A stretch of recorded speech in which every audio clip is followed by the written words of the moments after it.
just joining us, we're on the back roads to Woodland Park, 67 North. This is a little hairy road, especially in the ice, in the snow and stuff. They spray some poison down on this road. I don't know what it is, from the mag chloride, I think is what it is. It's not too bad. It gets a little muddy and a little slick, but it's not too bad. Coming up, it can be a little hairy if it's too slick, just because there's a couple of spots where you just got to go slow or whatever.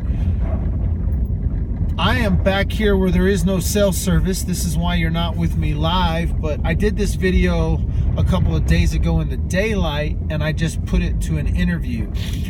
Today, I think I'll just do a video that's going to premiere. It's not going to be a live video, so I can't respond to your chats or whatever. And I was trying to think about different videos or different things I could talk about to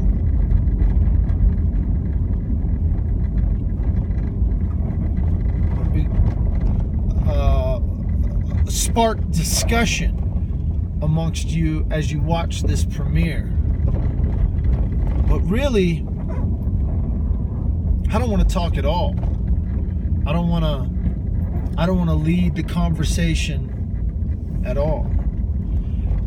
As I drive down this road, you may or may not know this, but this road dead ends at the South Platte River, or makes a hard left, I should say. This road actually dead ends, and then I turn on to 67 North. The South Platte River is always going to hold a significance in my life because I've raised my kids along the South Platte River. Every summer we come camping and we come kayaking and tubing and rafting down the South Platte River. We've camped many of nights in these very spots down the road I'm about to drive. And the South Platte will always forever carry memories of my family and the raising of my children. The first time my kids kayaked down solo with their mother, and different things. These memories will always be with me. They will always be a part of my life. I will never not remember the South Platte River. I've spent a portion of my last couple of years, I've even spent driving the South Platte River more because I've been blessed with work in Denver and different areas. So I've had to commute to different jobs like I'm doing today. People, when I was commuting every day and people were like, "You're driving from Woodland Park. Oh my goodness, that's such a drive." Many times I drive this in the summer. I rip this road on a motorcycle, a Ducati or a Suzuki or a Kawasaki. I've ripped this road on a Honda. I've ripped it on a Harley. I've ripped it on a BMW. I've ridden this road more times than I can count in more different kinds of vehicles. Dad don't care what kind of horse he's driving. This year I got me a nice Jeep. Next year it might be a Subaru. It might be a truck. It might be a motorcycle. I have all kinds of horses. The horse doesn't matter. The road doesn't change. The path is always the same. But this road ending at the South Platte takes on a different meaning in my life these days.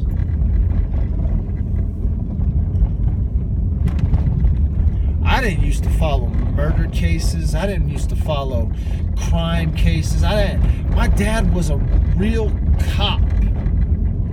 Like a real cop. Not a little patrol officer that did a little something here and a little. My dad had a master's degree in criminology, and he retired from 4 agencies: city, state, feds, and private agencies.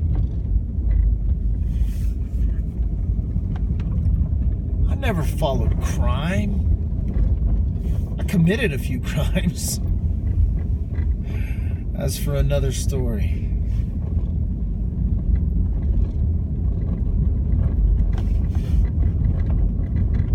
But this road's gonna dead end at a river that I've raised my children on, but it's also gonna dead end in a river that I think could hold the very remains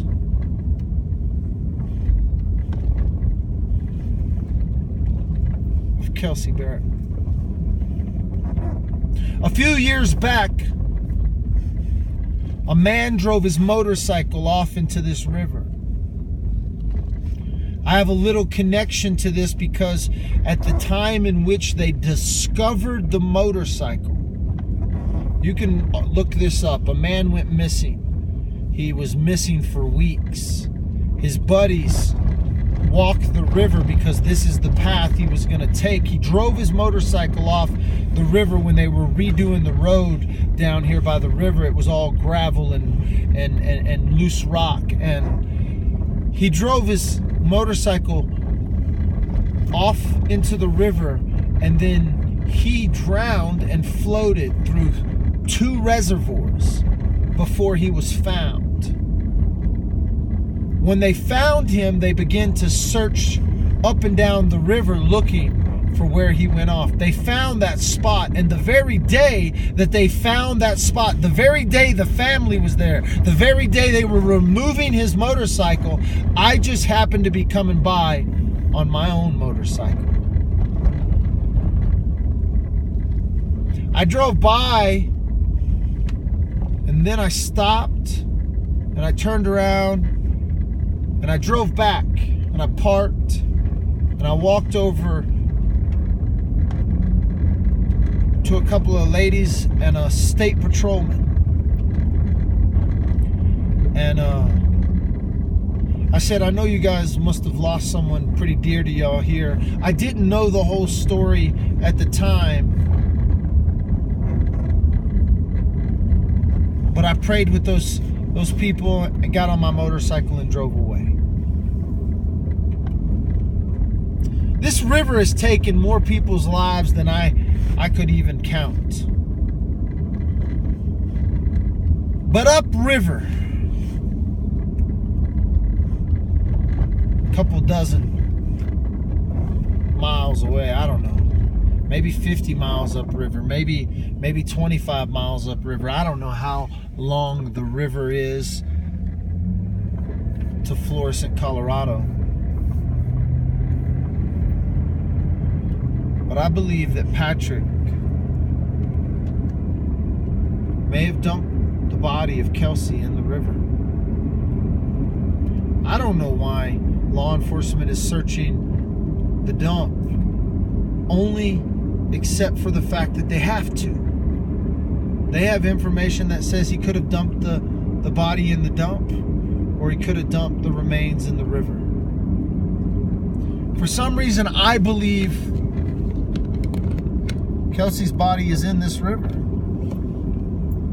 Do I think it'll ever be found? No. Do I think it needs to be found? No. I know there's a lot of rumors, a lot of conjecture that flies around on the internet. But I spoke with someone who knows the family, someone who's spoken with the family.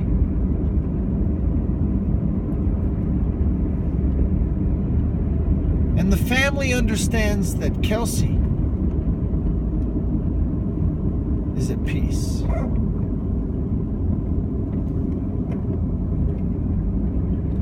Dad with the phone understands that Kelsey is at peace.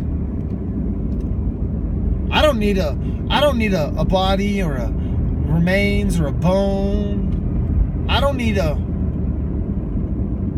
confirmation.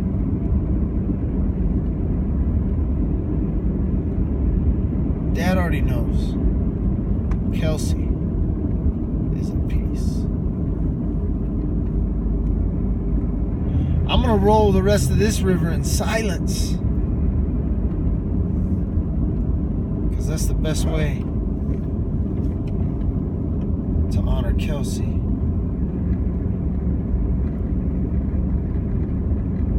Is to let her have peace.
Got elk, folks.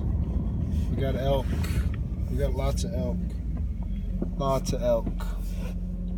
Lots of elk watering right there. Mamas and babies. I don't know if y'all could see them. I don't know if y'all could see them or not.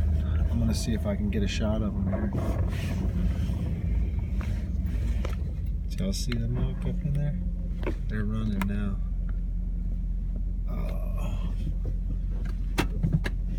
Oh, I like elk. I like seeing elk.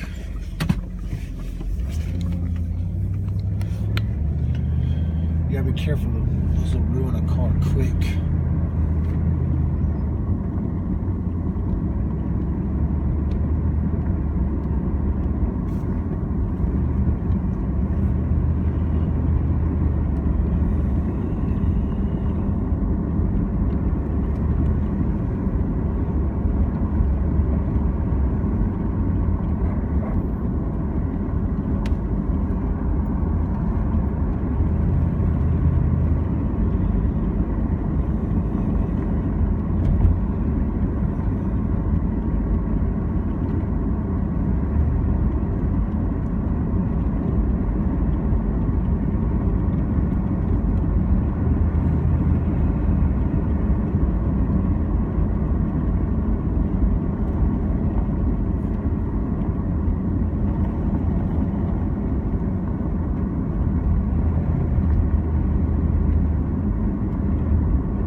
I was floating with my wife along the river here. This section to my right, you can't see it. It's in the dark. We're cruising along a little private section. So there's on the right-hand side, it's private land that goes down to the river. When you get down here to where it turns back to public land along the river, you can tube all the way through that private land. You're just not allowed to get off your tubes. You're not allowed to go beach. You're not allowed to. A lot of places along the river you can beach and chill and hang, but along the private land there's these big signs that say no getting out of the floats or anything like that. And we're coming through here one day, and it was me and Nikki, and there were some people that were floating up in front of us, and they had stopped, and we kind of either we got close enough to them, and they were like, they started talking to us, and the girl says, "You're Michael Dalton from the underground," and I was like,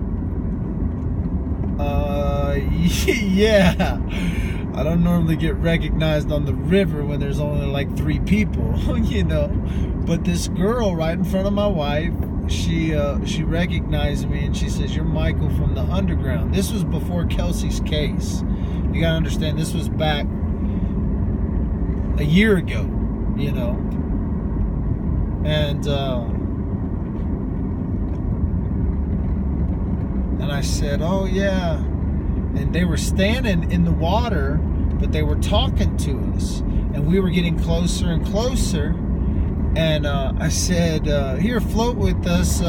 If you don't want to stand here too long, some of the owners, they get mad if you're on the private land section." And they were like, "Oh no, we own that house right there on the river." And I was like, "No shit."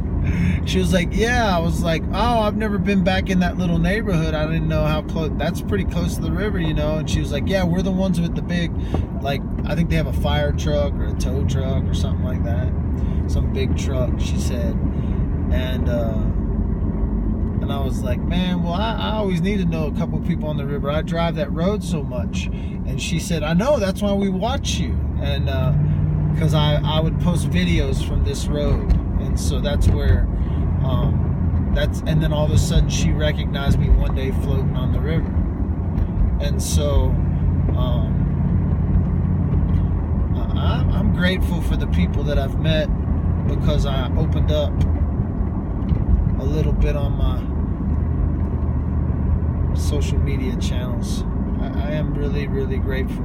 I've met some great people. Like, I would in no way feel strange, awkward at all if I ever broke down along the river here. I would walk up to any one of these houses, actually. But to actually know somebody that you could and I know 2 or 3 people. I know a couple of people from the Sprucewood area and stuff, but that one was one of the most random ones, because I was like trying to tell her a rule. I was like, "Hey, the owners can get a little iffy if you stand in this water, because it's private river or private land." And she was like, "Oh no, we own this land, or we own that house right there."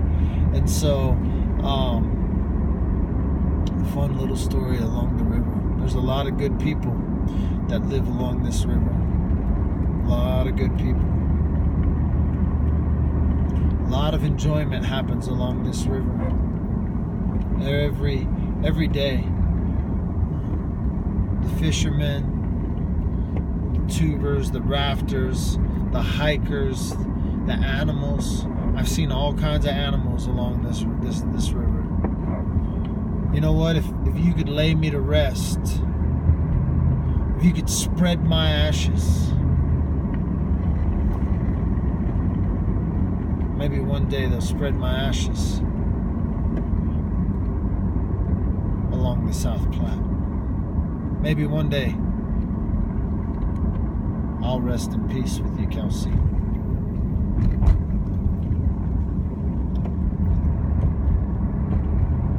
We may have have never touched, may have never known each other.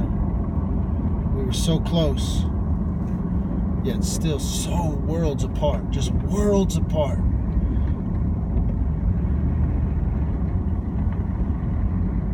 Maybe on the other side, in the age to come. We're praying for your family, girl. We're praying for your girl.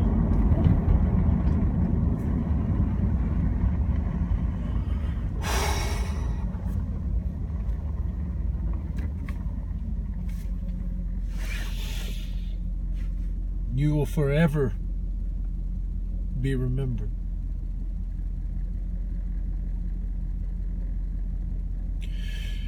And whether or not Crystal's story is true, whether it was a dump or it was the river,